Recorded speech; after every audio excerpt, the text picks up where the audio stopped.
여러분, 이 영상에서 어떤 게 보이나요? 이 위성사진은 1980년대부터 2020년까지 우리나라의 변화를 보여주는 사진들인데 여러분은 이 영상에서 어떤 것들이 보이나요? 도시에 생기는 많은 건물들? 각 도시들의 모습에서 우리가 찾아볼 수 있는 건 무엇일까요? 도시들의 생기는 변화에는 이것과 이것이 있었다고 하는데요.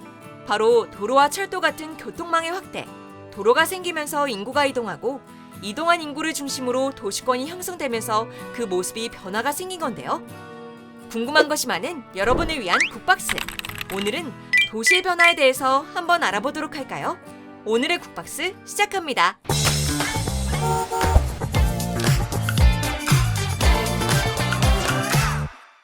2023년 우리나라에 얼마나 많은 신규 도로와 철도 노선들이 생기게 될까요?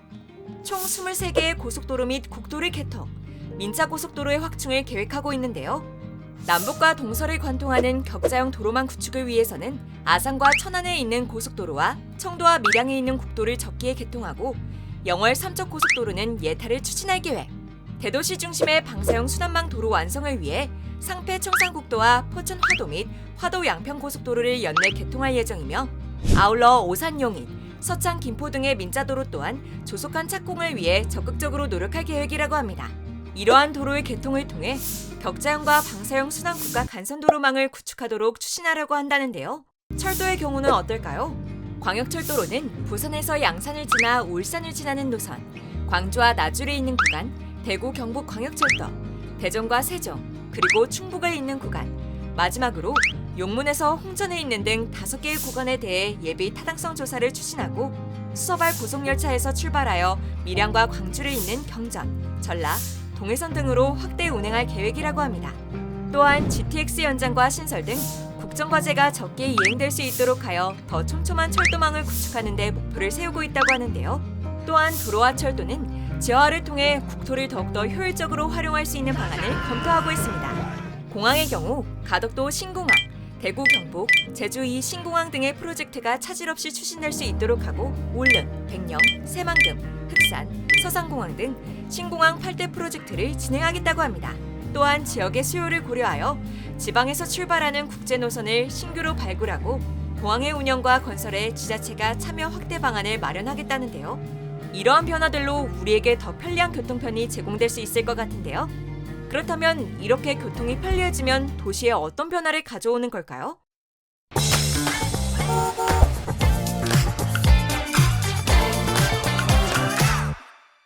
교통의 편리성은 물류의 이동과 산업의 발전을 가져오게 되며 일자리를 찾는 사람들은 지방으로 이동을 하게 됩니다.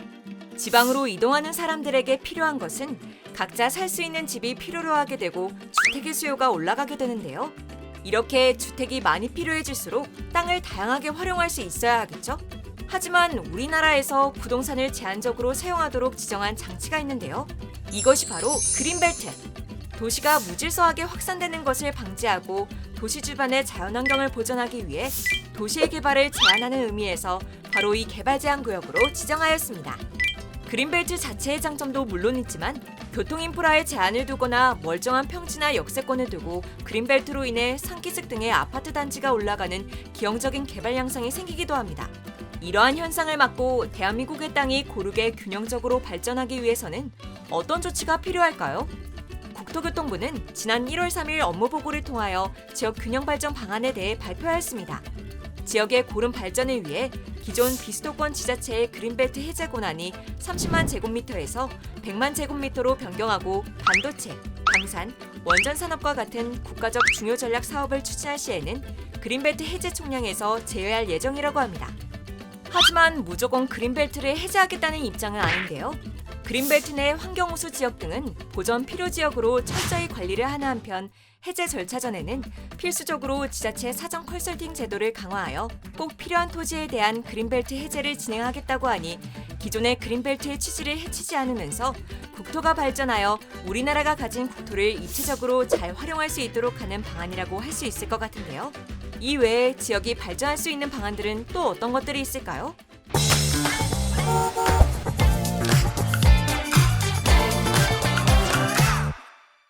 지역을 효과적으로 발전시킬 수 있는 방법 중 하나, 기업과 인재가 선호하는 도심에 융합 특구단지를 만들 수 있도록 지원하는 것일 텐데요. 올해에는 주요 광역시를 대상으로 기본계획을 수립하여 속도감 있게 추진한다고 합니다. 세제 혜택은 물론 교재 실증 특례에 대한 인센티브를 제공하는 한편 교육 특례 부여도 검토하여 지역의 발전에 이바지할 수 있도록 하는 것입니다.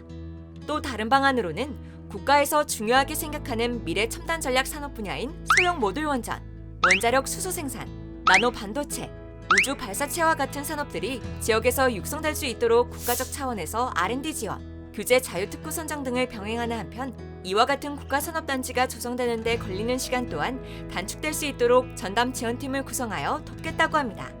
또한 공공기관 1차 이전의 성과평가와 시사점을 바탕으로 2차 이전 기본계획을 수립하고 세종에는 대통령 제2 집무실 설치와 세종의사당 건립을 지원하여 행정수도로서의 기능을 할 수 있도록 할 예정입니다. 인구가 이동함에 따라 일자리의 거점도 옮겨질 텐데요. 지역의 대학에 연구할 수 있는 인재를 양성하고 캠퍼스 내에 산업단지 및 창업공간 조성을 할 수 있도록 지원하여 주거, 산업, 문화 복합 거점을 조성하는 투자선도 지구를 확대하고자 합니다. 지역의 정착을 위해 펼치는 정책에는 어떤 것들이 있을까요? 은퇴한 사람들 또는 귀농, 귀촌을 한 사람들의 지역 정착을 돕기 위하여 제로에너지 형태의 고령 친화 설계 타운하우스 등을 분양 및 임대하는 한편 지역 주민이 공동으로 활용 가능한 커뮤니티 서비스를 활성화하고 마을 기업과 재능 기부 등의 일자리 창출을 통해 소득을 창출하면서 지역 사회에 기여할 수 있는 방안을 마련하고자 합니다. 다양한 방안으로 지역이 균형 있게 발전할 수 있도록 준비하기 위해 국토교통부가 이번 업무 보고를 통해 발표하였는데요. 이러한 변화들로 인해 지역의 경제가 발전할 수 있고 성장 동력이 될 수 있도록 지원하여 균형 있게 성장하는 대한민국이 될 수 있도록 국토교통부가 노력하도록 하겠습니다.